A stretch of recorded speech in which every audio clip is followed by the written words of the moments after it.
Put away the, So I'll distribute, yeah.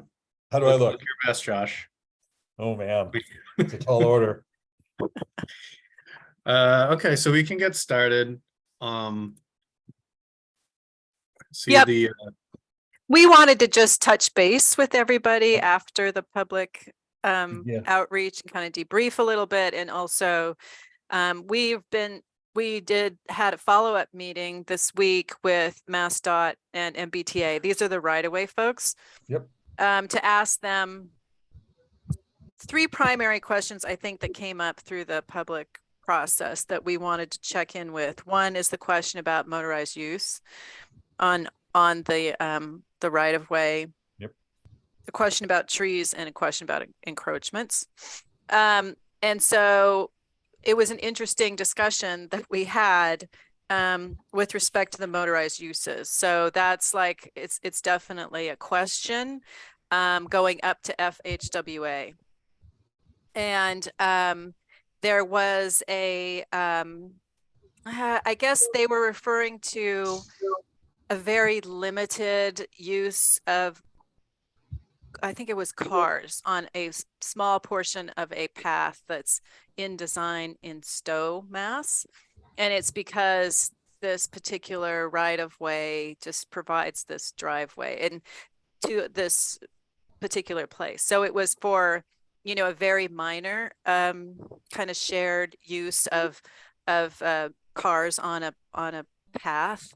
And they had to confer with FHWA, and they had to also confer with Mass DOT's Complete Streets engineers.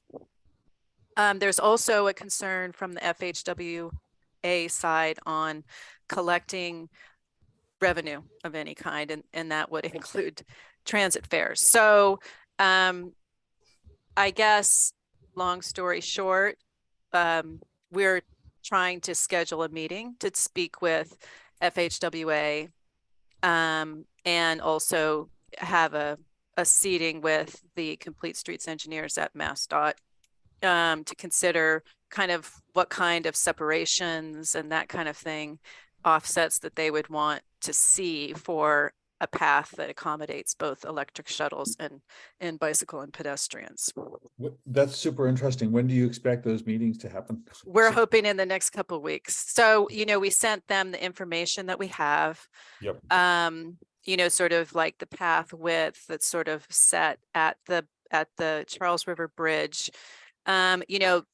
Discussing among ourselves, after the meeting, we felt that it would be advisable to, on the bike ped option that's just on the existing stringers, I think it's 16 feet max usable width at the bridge. And we said, well, the rest of the path and going over the highway, it would make sense to make it 18 feet, even though we would need an exception from MassDOT to have the bridge somewhat lower. So we sort of felt the same way about the 26-foot path width over the Charles River Bridge also, that, to make it wider for the rest of the right of way, but, up to 28 feet to give a little bit more elbow room for the mix of uses, and that, the bridge itself would be, a little bit of a pinch point.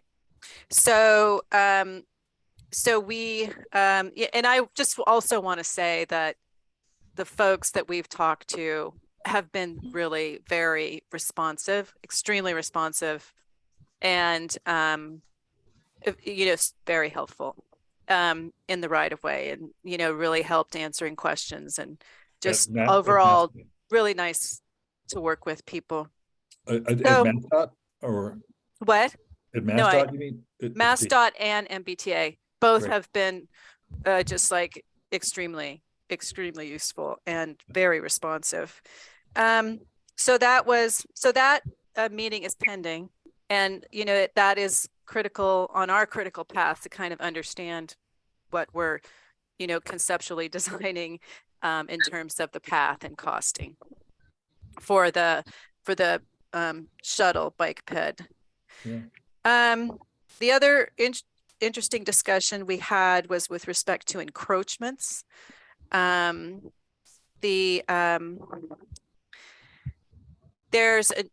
are some encroachments along this path that we can see so we flew and have a very up-to-date aerial from last month.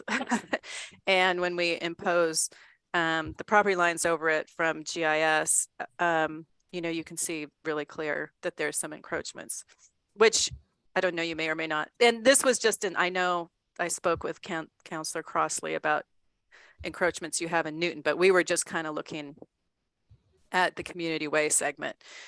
And in our recent experience on other shared use paths, there is now a requirement that the encroachments be licensed or removed. And that apparently comes from FHWA. And that MassDOT and also MBTA, they don't look the other way on encroachments anymore, and they pursue that when they're made aware of them.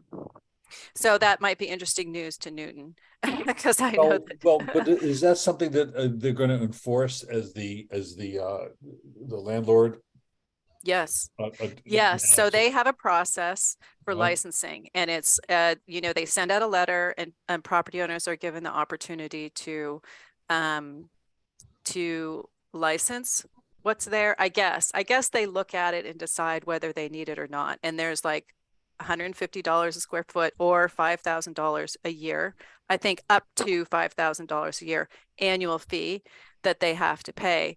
And they were explaining to us, apparently with the Twin Cities Rail Trail project in the Leominster area. And I don't know if this is why this requirement has now come down for all of these trails in rail paths, but apparently there were like a couple hundred encroachments, and it got really hot down to Washington, D.C. And so now they require that to be cleared in one way or the other, either.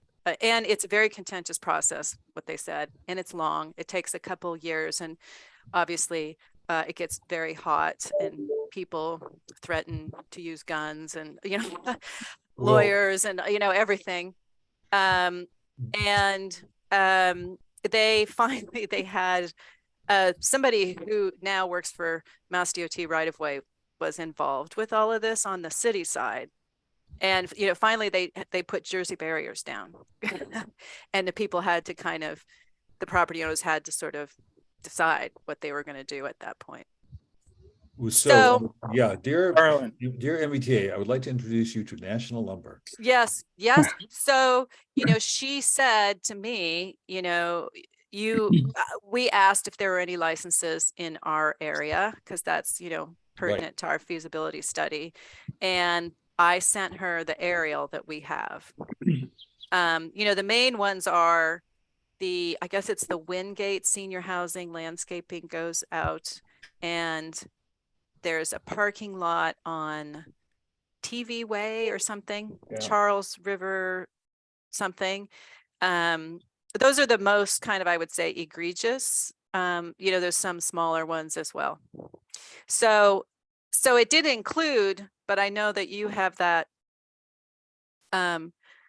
lumber yard. I was talking to Councillor Crossley about that at the Needham meeting. So just so you know, I mean, maybe it's hard. I mean, we've run into this in other states and other places. Like, it's hard to manage hundreds of miles of right of way that's, sort of never been fenced, and, goes back to the 1800s. And so it's, it's definitely an issue that is faced along the way. But, there's sort of a new protocol for managing those. So I don't know if, I think that I sent her the aerial, and I don't know, maybe the letters will go out.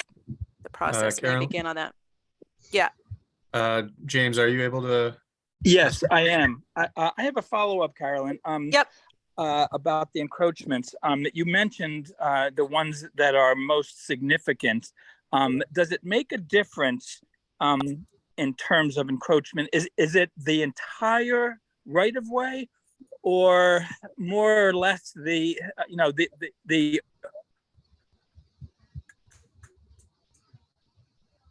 approximate area of the try to number of encroachments? If it's anywhere near where the trail is, I would think there'd be less. You follow mean, me? yeah, so we don't have actually that much information on the Upper Falls Greenway Okay. because we're kind of just focused on, at the time it was flown from sort of Charles Right. River to Webster, yeah. Webster, right? Yeah. Yeah. So that's what we've looked at mostly. Okay. Because the one thought I had is, it will be more of an issue for the wider path if it includes shuttle buses. And I wonder if there's any distinction made by the authorities as to structure versus landscaping. I mean, landscaping. It's basically if they're using anything in the right of way, regardless of where the path would fall within the right of way, it's an encroachment. Yeah. Whether They're it's using somebody else's it's property. whether it's dirt, whether it's a fence, whether it's a structure, whether it's just that, they're landscaping there. That's an encroachment that has to be I would resolved. say in our experience, both in Medfield and Needham, where we've built paths, I'm sure there are encroachments, but it hasn't affected the path, and we never raised it, and MBTA never raised it, and we have the leases. So it's interesting. That's what's happened in the past, but since this project, This is more recent. This last project, what happened was there was a big contention from one of the property owners that they basically took the Mass DOT MBTA down to the Supreme Court, did all this and tried to get injunctions to stop the property. And since that, they have said Mass DOT or MBTA, same thing, but shall not issue a lease until every encroachment is either taken away or is permitted. Wow. Okay. Thank you. That's helpful clarification. Yeah. And that's new news. That is new. Yeah. That's a new kind of procedure. Yeah. And I think it's tied to the funding. And so again, as we always say, all of this is assuming that, funding is coming through the feds and the state to improve. Right. And so that's, the other thing we discussed was trees and the question of whether trees in the right of way are sort of subject to the public shade tree law, or, what the impacts were with respect to trees. It used to be, again, I guess, if trees were in the right of way, that they were maybe removed for improvements, so that wasn't necessarily a public shade tree law problem, but that, again, that's changed. And there's some new kind of procedures that have to do with environmental justice areas, census tracts, and in Newton, the Newton side, there is an environmental justice tract adjacent to the Upper Falls Greenway. So, all of that is like a permitting and planning concern. It's a consideration, I guess I would say. So we would like to, and she recommended, even at this feasibility stage, we talk to them, they're more used to reviewing people doing 25% plans or something, but she recommended that we go out with the tree wardens just to kind of see what's out there. And so we would actually like to do that with your respective tree wardens, just to get an assessment of an idea. Again, through our kind of fly through that we have, just our point cloud looking through, it doesn't really look like there's big tree concerns. There's overgrowth, there's brush, but we want to just see what the tree wardens see. So those are our main follow-up items that we're working on in order to kind of advance our conceptual design and feasibility. That's mostly what we wanted to report today. Yep. Well, this is interesting and encouraging that you've made productive contact. And that they are willing to do the be the bad guys. Be the bad guys on encroachments. Yeah, I mean, not I mean, it's like the tenant should not have to like defend the property against invaders. Yeah. So Yeah. good to know. So if you want to follow up with the MBTA on your national lumber, because that, it will take some time for whatever reason. That's sort of like up to you, because I'm sure it'll be contentious and well, we're interested to know if they have licenses or agreements with anyone else in the area. There's some assumptions of it, but not, I don't think Deb or others have seen the paperwork. So we will explore that. Super good to hear about that. So yeah. Yep. I've got So- other topics, but I see. So that's it. That's all that we really had to report. Yeah. We did send out just sort of the summary from the online survey, just giving you a sense of people over 445 people responded, most of whom did not go to the meetings. I thought saw that that. was interesting. Yeah. So we've got and we had a lot of people at the meetings. It seemed like the Needham meeting there was 50 people in the audience and another 40 or 50 online. So really good turnout. I thought a good turnout in Newton. I thought both meetings were really good. And people seem to appreciate being consulted. Okay, a whole bunch of hands. Shane, James, and Duncan.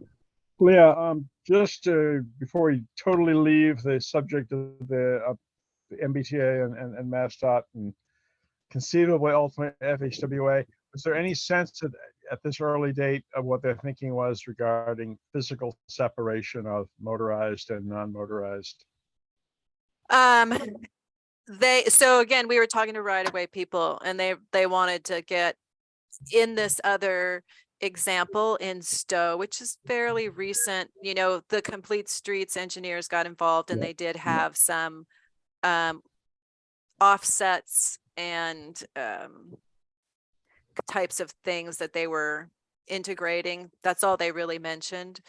So we're waiting to hear from, we're waiting to have that meeting set up. That was, again, completely different because I think it was, first of all, they knew the vehicle size. So we don't exactly know the vehicle size and,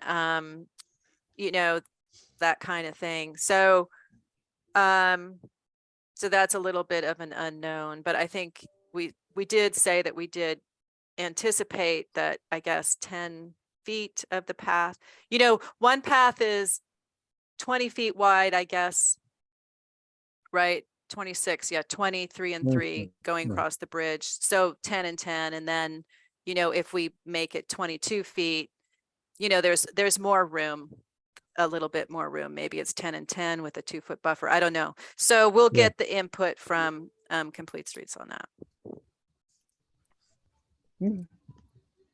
Did James drop? Looked like James might have dropped. He did. All right. Maybe But he'll go back in. I did also get a phone call from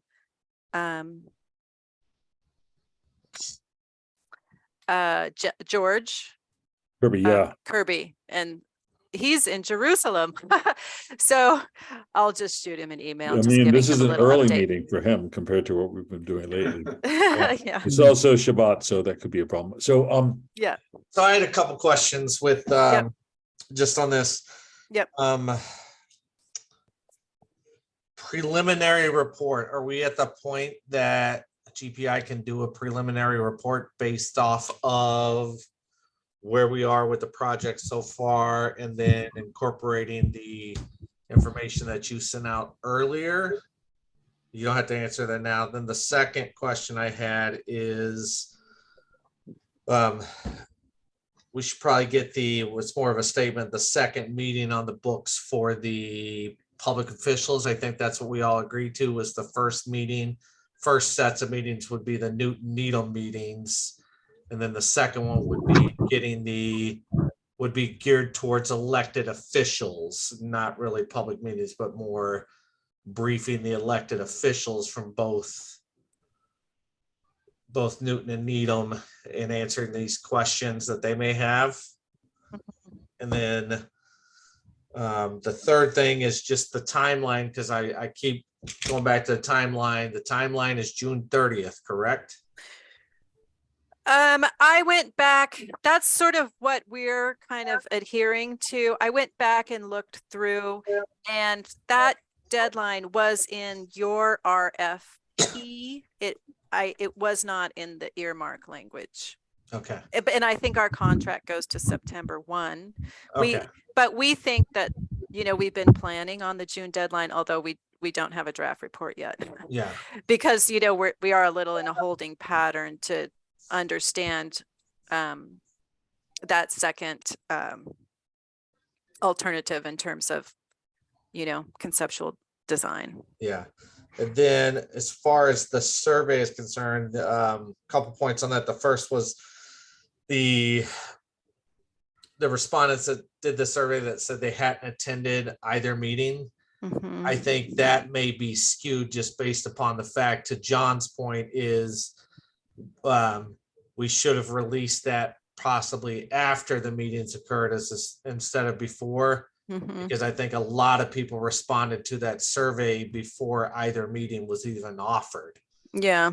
So I wonder how much of that not that it makes a difference, but I think a lot of people that did the survey, by the time they did the survey, they hadn't attended the meeting because we hadn't had a public meeting at that point.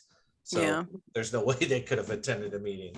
Right. But it was interesting to me looking at those charts, looking at the questions, and then even and I only attended the Newton hosted meeting, but it did seem to me that the public was leaning heavily more on the side of shared use paths for peds and bikes, as opposed to the shuttle. I'm not sure if anyone else was picking that up. And so I just wonder, was that the same in the first meeting when we hosted it here in Needham as well? Is that kind of the general consensus from both meetings, that the public to this point is really saying we want the peds, bikes, the shuttle?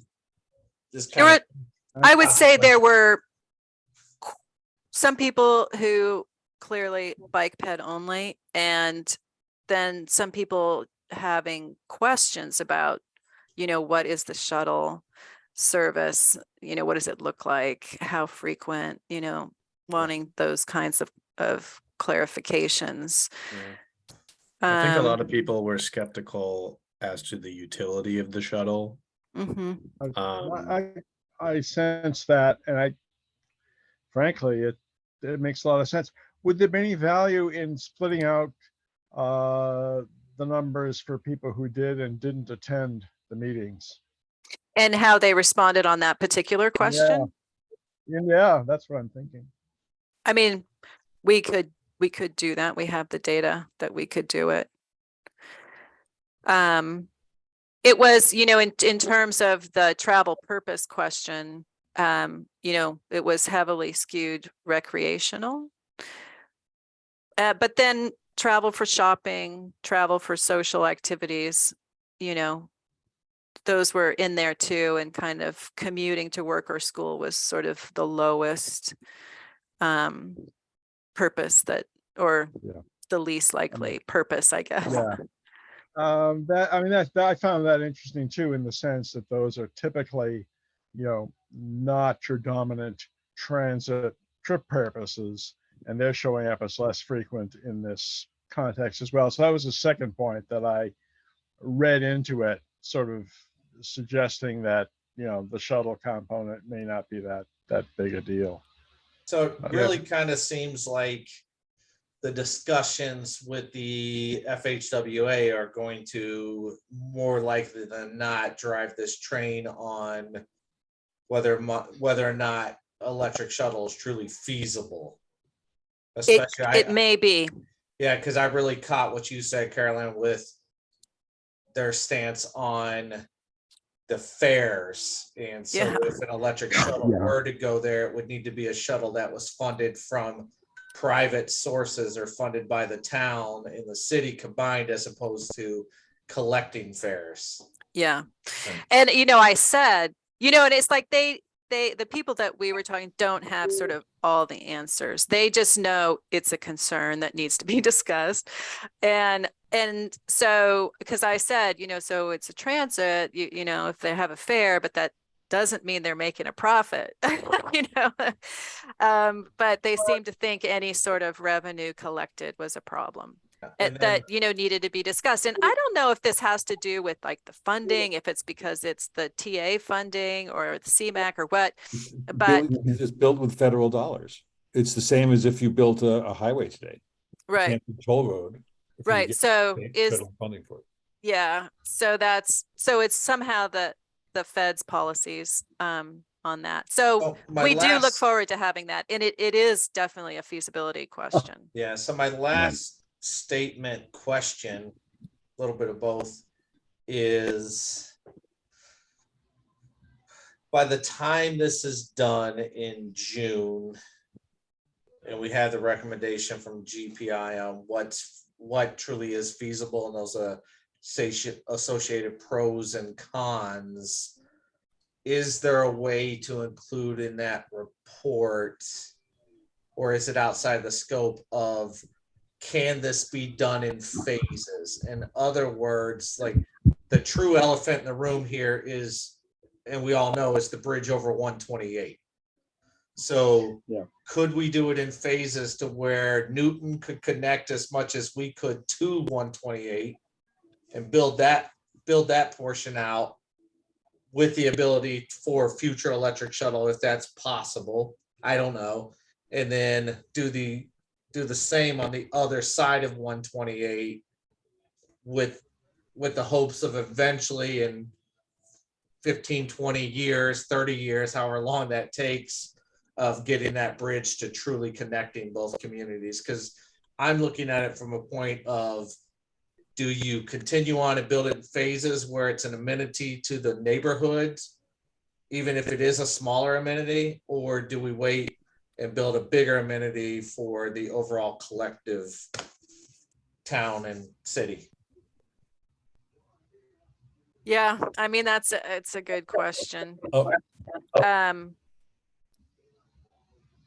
I think it would probably be done in phases. I mean, just our experience on Bruce Freeman is it was like just in Acton, Maynard, and Concord, it was Carlisle. It was 4 phases, I think. They did the bridge over Route 2 last. They did the Concord, the Acton side, then the Concord, then the bridge. So, I mean, I think as a practical matter, it would be phased. But And there if was that's the case, should that be in the report, I guess, is what I'm really asking. So as part of this report, is the report just simply going to say, here's what can and can't be done, here's the pros and cons, and here's associated preliminary cost as of 2023? Actually, I haven't thought about that. I mean, I think You there don't know may an be answer now, Carol. I don't It's just know an something I've answer. been thinking about on my side, because I mean, at I the think end of the day, we're gonna have to collectively get together and make some decisions to put us on a pathway on, do we Moving ahead. continue to pursue this? Right. And if we do, how do we pursue it, and what do we truly pursue? Can I I jump mean, I'll shut up and let other I people think that talk. we could probably put some kind of like recommendation to explore that. Without knowing, I mean, it's really going to be up to if you're going through Mass DOT, which I assume you are, like, if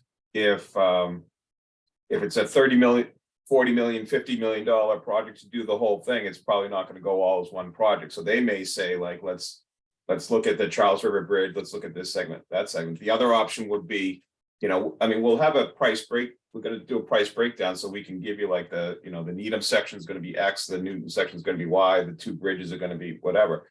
I mean, if it's a let's say it is just the shared use path where it's not that much construction. If you folks want to build that section with, you know, a town project, I mean, that might be an option. Then you go to Mass DOT for the bridge work or something. So I mean, we can put those kind of scenarios or options in there, but I don't think we can really say yes or no whether it can be phased, because that's always a tough question, because they're not so bad about it anymore. But I know that used to be like a you know, segmented projects was like this, because you were trying to get around environmental stuff, so you would build what you could, and they didn't like that process too much. So if it's for funding, they'll tend to break it up. From a You know, funding, I by think the as a nature. practical matter, it'll be phased, and the phases, I think, have to stand alone in terms of the accessibility. I'm not sure if we could say exactly what the phases would be, but anyway, we'll think on that a bit more. Put our thinking caps on.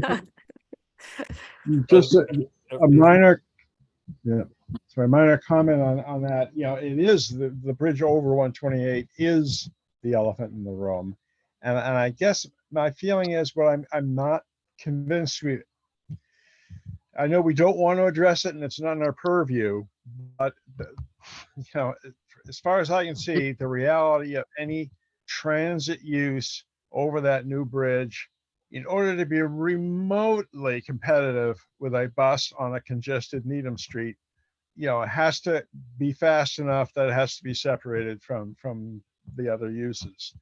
And I think it just very quickly becomes a gargantuan project for a bus route that if you multiplied its volume by 20 or 30, still would not justify the fixed link.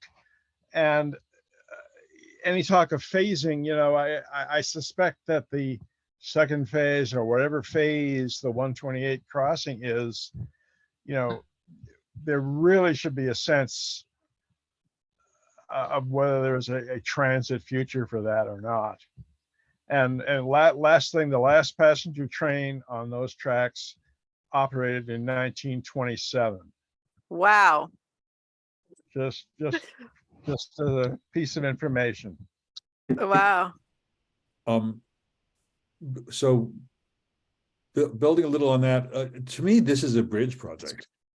99%, well, most of the cost and all the time and materials is going to be bridges, particularly if there's a preference for stone dust, but that's sort of a different decision.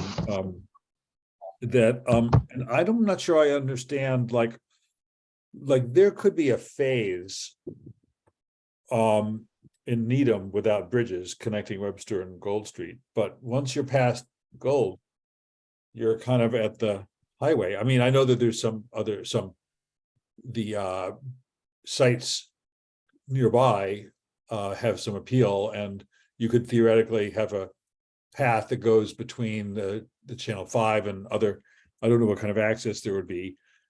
And then you've got half mile or whatever it is of nice path to enjoy, but there's not a ton of connectivity there, unless particularly if you can't get all the way to the Heights. And in Newton, yeah, there's some sites in that neighborhood near You Do It Electronics, or You Blew It, as my friends and I call it. But, You know, do it. To get up, but to me, those are like such small projects for particularly in Newton, where we've already got a viable path. Mm-hmm. I would say that whatever we go forward with is, you know, is one project, and if it had to be deferred because of the cost, that's fine, but the lion's share of the cost is going to be the bridges, particularly the 128 bridge. But also there's plans to bring the Mass Central over 128 in Waltham. This is not the only trail bridge. Mm-hmm. I think we also have to leverage all the housing and development that's happening in this area, and this is, you know, the new era of clean transportation, and it's really, you know, ties in nicely. I will say it's sometimes a relief when a decision is taken out of your hands. Mm-hmm. And I feel like if whether it's the cost or the terms of you know, the lease, that you can't have motorized or revenue service, then it sort of makes it easy. I would like the idea of building bridges across 128 that could support a future light rail expansion. But So our bus option is not a rail bridge. I know. I think that's I'm a just different. I'm just saying, I like the idea of build a bridge is going to last 100 years because there's a very good chance in 20 years you'll want something different. I don't think anyone operates that way. With the public sector, unless you have a definite plan, and then but there's an interim use in the meantime. We don't have a definite plan for the Green Line to go to Medfield. It's like it's just not happening. So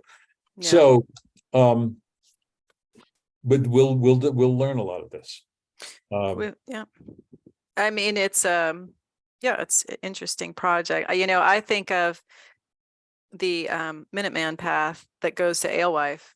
I mean, it seems like a really good option. And that's like the most used path in the United States, I think, or at one point it was just that part of it. And so it seems like especially if those connections can be made to the Green Line and to the commuter rail in a way that's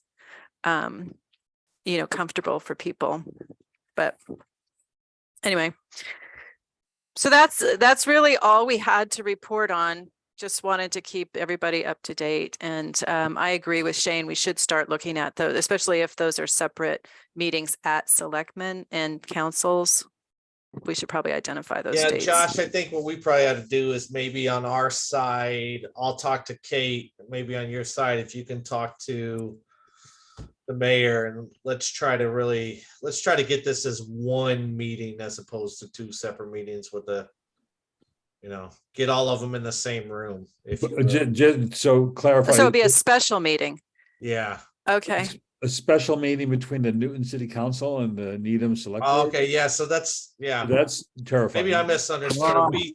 Were we thinking, Tyler, correct me if I'm wrong, or answer my question if you would, is when we do the town officials, is this Kate wants us to bring GPI in it during a select board meeting or during a city council meeting and present it? Is that the thought, or is it a thought of just getting them together during like a special meeting? Maybe that's something I had to clarify on my end.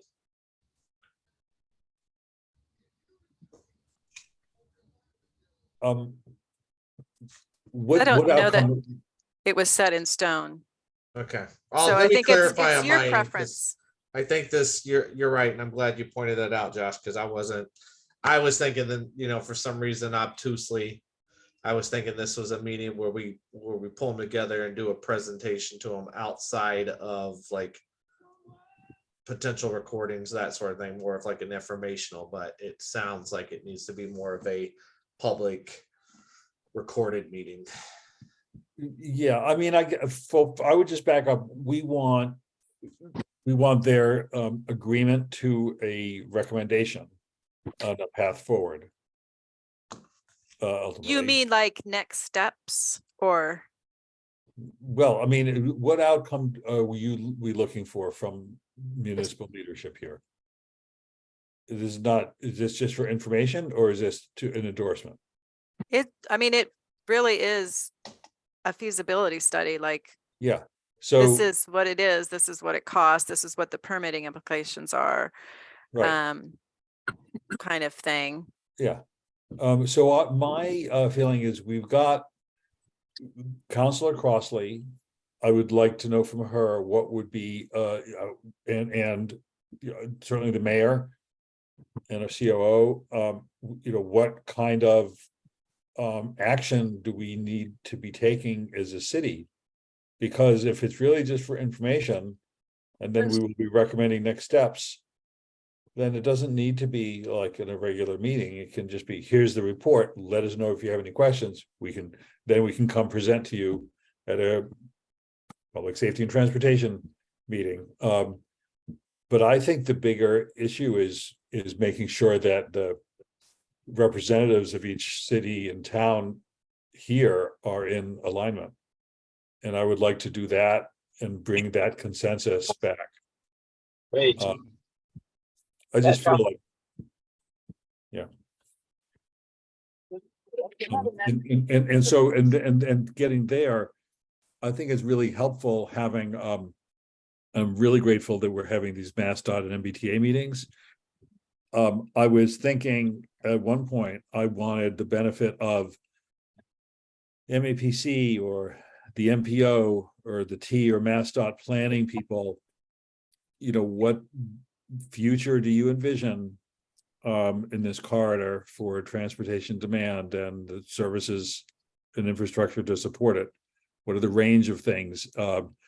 That's a bigger question than people were going to want to answer, but even if it's just a roundtable discussion, so that we are all thinking with the benefit of the our regional partners, and if our consensus or preliminary consensus might be shared use path for active transportation, and they say no, our models, we are now developing something for the long range plan for 2050 where we want to do rail expansion. This is all just hypothetical, but I'm just saying I wouldn't mind having the benefit of some of those folks involved in this.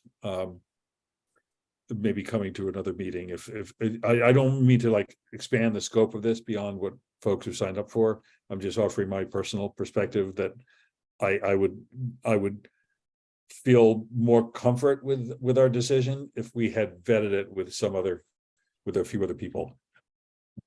Because I feel like Carolyn, what GPI is talking more on the logistical and legal issues more so than the policy. Am I making sense? Yeah, no, I think like I've always thought of this feasibility study as like very critical information for the decision makers to start to have exactly those kind of conversations. Yeah. And move towards next steps in whatever they need to know. And so there's going to be a lot of important information in the feasibility study just in terms of like what everything costs and what constraints we have, that then can be sort of the basis for a conversation like that. But don't I recall that the MBTA just did some major planning, like Yeah, Focus 40 or something like that? there's yeah, they're right. There's Focus 40. There's the Rail Vision Plan The Royal Vision, on the yeah. commuter rail side, and I was just going to say there really does not seem to be anything in the offing for this corridor as warranting a rail-based form of investment. They seem like they're focused very much on the Silver Line extension now from Everett. I've attended those meetings, Everett into Boston and Cambridge, and making their bus services better and more equitable, And then a which lot is a of it huge is job. bus. The only rail thing that's sort of out there right now is the Southwest Boston, which is just kicking off. Yeah. Which says maybe you might want to think about extending the Orange Line. Maybe you should do something with the Needham line, but it definitely doesn't sort of take that for granted. And those are obvious answers. And the having looked at the planning background for our proposal for that, yeah, you're right. There isn't anything sort of sitting there saying this is an obvious thing that we should be doing, and I've just not seen anything like that. Right. James, I see your hand is up. Yes. Getting back to Josh's question about what's next, I understood it much more the way Carolyn was describing it. This is informational at this point. It will help inform those later discussions, the policy and planning discussions. But we're at step 1A as far as I'm concerned, and this is preliminary technical feasibility really, and cost information. And then following that, there'll be discussions, and ultimately, I certainly agree with Josh that both communities need to get together and hopefully share a vision and a decision making. But I think we're a ways from that right now. I agree, James. So I think what I got to figure out on our end is, and looking here, it looks like it's more likely going to be a select board presentation, Carolyn and John, Okay. because Yeah. I'm reading our select board goals, Mm-hmm. and one of their goals is evaluate the future use of the rail corridor between Dover and Newton. And so the community way is one of their goals, and that's what's really driven this project from our side. Mm-hmm. So I'm going to guess that it's Okay. going to be a select board meeting where you're presenting just, hey, here's the results of the feasibility study. It's an informational meeting. Mm-hmm. And then they'll ask some questions, and then exactly to James' point and everybody else's point is from there. But I guess the real question would be, Josh, is that going to be the expectation in Newton, where it's, I would imagine it would be to public facilities? No, I think public safety and transportation. Okay. Or Is maybe my a joint between public safety, transportation, and facilities with. Could be, Yeah. because then you've got Crossley is on facilities and Downs is on transportation. Yeah. Yeah, no, I think that would be fine. So listen, I'm not wedded to my idea, and I agree. I very capable of thinking way too far ahead. That's why you're a planner. Yeah, but let me just And an confirm that advocate. with Kate on my end, that's her way of thinking, or Yeah. where she's going with it. I think it is, but I just want to confirm it with her. Yeah. Mhm. And then I think probably what we ought to do, if that is the route we go, is do the presentation in both communities to the elected officials, and then to Josh's point, shortly after that, circle everybody back together as collectively to say, okay, you've received these presentations. What's your vision as elected officials with where you go, where you'd like to see us go? Because we really do take our directives from our elected officials. Right. And where's the public meeting, the June date to be determined public meeting fit into that? Well, I think that was the public meeting was for the elected officials. That Okey-doke. that second one, if you will, it's really a third one, but that second one is geared towards Right. public officials, if I'm correct in my thought process. And the public can watch if they want. Exactly. Yeah. Totally. I think that was the thought process. Yeah.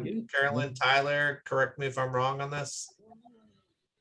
That's kind of what I remember. Yep, you're right. Yeah, so Karis just our director here for Public Works, I shot her a message on Teams, and she says she would think it would be a presentation to each, or two separate meetings, or a joint meeting. So what I'll do, Josh, is I'll talk to Kate about it, Kate and Karis, on whether or not we do the two separate meetings, where we do one to our select board, you do one to your committees. Yep. Or if we do a special one where both communities come together as one. Yeah. Also fine. Great. So what I think will be good for me is get a video link for this discussion that we're having now. Saying hi to our future selves. And then I can share that, Councilor Crossley and Downs and Jennifer will have a view on this as well. If we could get that to them today or Monday, and schedule something for, early June, Okay. Yeah. Kate, Oof. I see your hands up again. late June. Yeah. Yeah, so like, it's May 5th. We're hoping to Oh, yeah. hear, we've got these other meetings that are kind of Late- holding us up. So Late June, whatever, that's fine. late June, yeah. Yeah, Go ahead, James. Thank you. Just to weigh in, I actually think, given the level of community interest, I forget how many responses to the survey, but over 300, I believe. 400 I think, okay, 400. I think there should be a second public meeting, and that's how I interpreted the original scope. But maybe I'm wrong about that. As well as an informational meeting for elected officials. I think, given the level of interest, we really should have a second public one. And it could be online joint, or it could be like the last one. So just to be clear, that it would still be a public meeting. There's a difference between the public being able to attend the meeting versus a full FAQ kind of thing. hearing, whatever. Yeah. Right. I'm talking about a full FAQ kind of thing, as opposed to a selectmen's meeting that I know is public, of course, and people can attend. But I think it has a very different feel. That it'll be a much shorter agenda item, I believe, at at a selectmen's or city council meeting than if it was a standalone public meeting. Yeah, James, I have to go back and look at our scope on this again, because and that's why I got to follow up with Kate on that, because I really do think our intent and the scope of this was the 2 public meetings were one for the general FAQ for the community and one for select board or elected officials. But that's why I gotta go back. Kate's off this afternoon, but I've got to follow up with her on what that intent would be. Because we do have to follow the scope, and we can't ask more of GPI in the scope and what the fees are. Then Couldn't we? Okay. I mean, if we're presenting at a selectman or city council or a meeting, I mean, that's open to the public. We can just advertise it as both, right? Yeah, but I don't see a Newton Council Committee meeting one where they're going to be interested in letting the advocates or residents ask questions. well, it would have to be a public hearing. Yeah, and I don't think this falls in the realm of a public hearing. So Yeah, I don't, and I agree with you, Josh. I think it would be the same thing here. So I don't think we would have a problem advertising it so people could watch and hear the presentation and hear the questions from the select board. Yeah. And the links, but I'm not sure that it would rise to the level of opening it up as a public hearing, because that's the only way that if select board, if public wanted to do, they'd have to go, it would have to be a public hearing. And I believe it's the same thing in the committees as well. It would have to be a public hearing for Newton side of the house as well. So I pulled up the original solicitation. What was put in for our task 7 assistant community meetings says attend up to 4 meetings with community groups or the community at large. In addition, attend up to 4 board/committee meetings that's necessary to make presentations. That's what was in the original solicitation. So it's kind of Up so it's to kind 8 of meetings, either. it would be 4 informational meetings, up to 4 informational meetings, and then 4 up to 4 community meetings.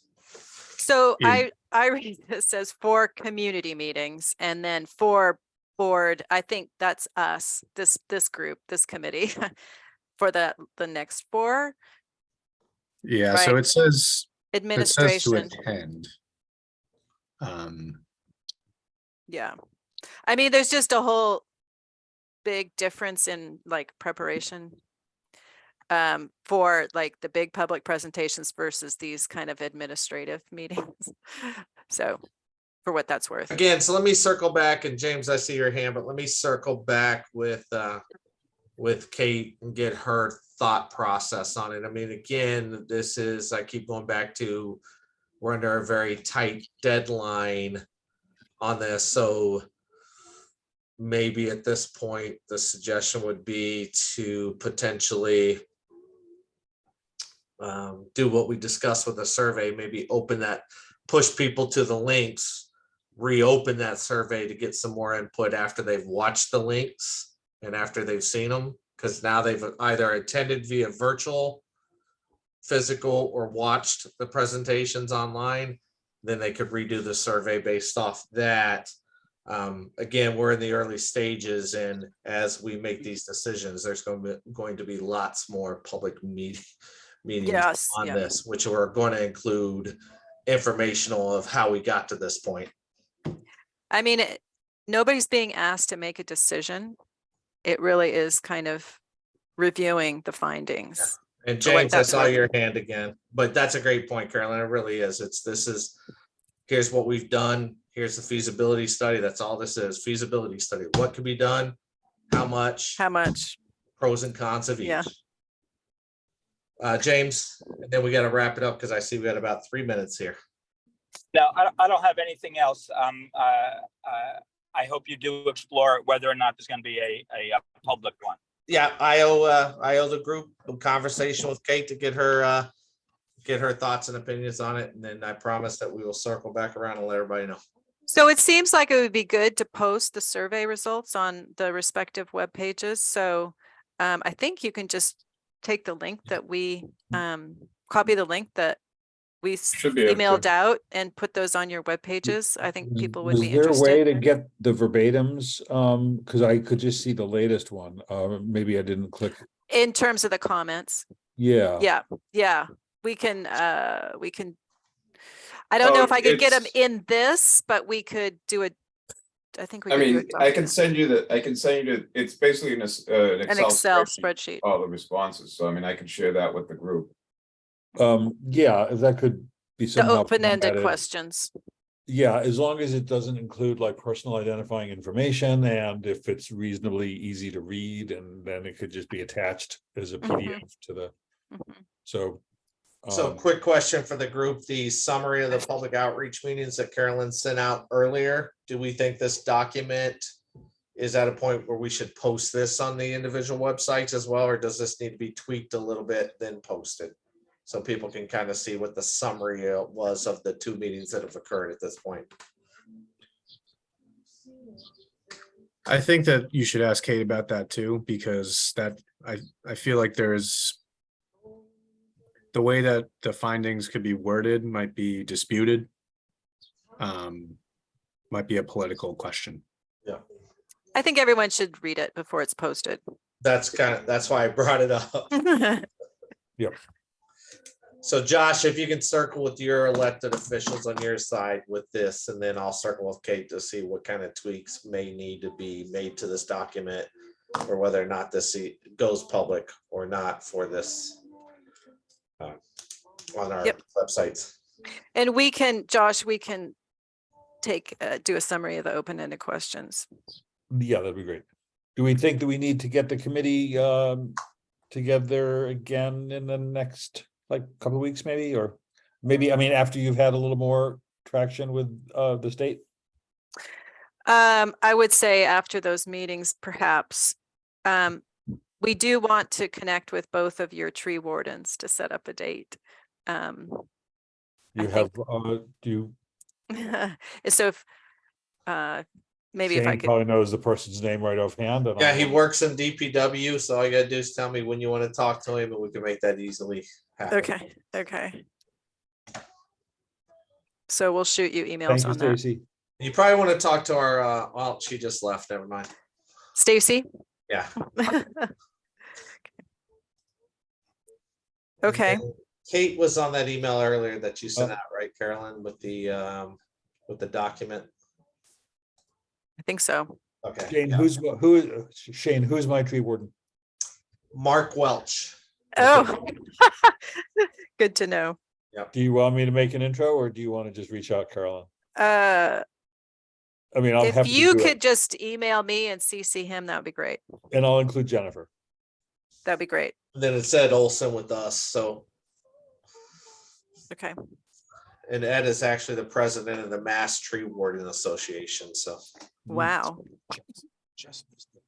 Excellent. All right, so we probably, at this point, it looks like we would want to target a meeting I'm gonna say first week of June, like the week something of like that. June 5th through the 9th, somewhere in there. Yeah. John, don't you think? Probably. Yeah, that makes sense. All right. So how about June 9th, regular time? That's a regular Friday, and we can do the 9. I think we've been meeting at 9 a.m. Is that right? Or 10 a.m.? Yeah. 10 a.m. Yep. I'm at 10, yeah. All right. Yep. So Tyler, can you send out that invite for June 9th, 10 a.m.? Sure can. And then by that time, what we would need to do is Josh and I owe dates for answers on if it's going to be a joint meeting or individual meetings for our selected elected officials. Sounds Awesome. great. Good. Thanks, everyone. Okay. Appreciate you Have a being great flexible. weekend. So who's the host of the Zoom? So I am. Tyler. great. So send a video link when you get a sec. Yep, Thank you so much. will Awesome. do. All right, good seeing everybody. Have a All great right, take weekend. care. everyone. Thanks. Thanks. Progress. Thanks a lot. Bye. Bye.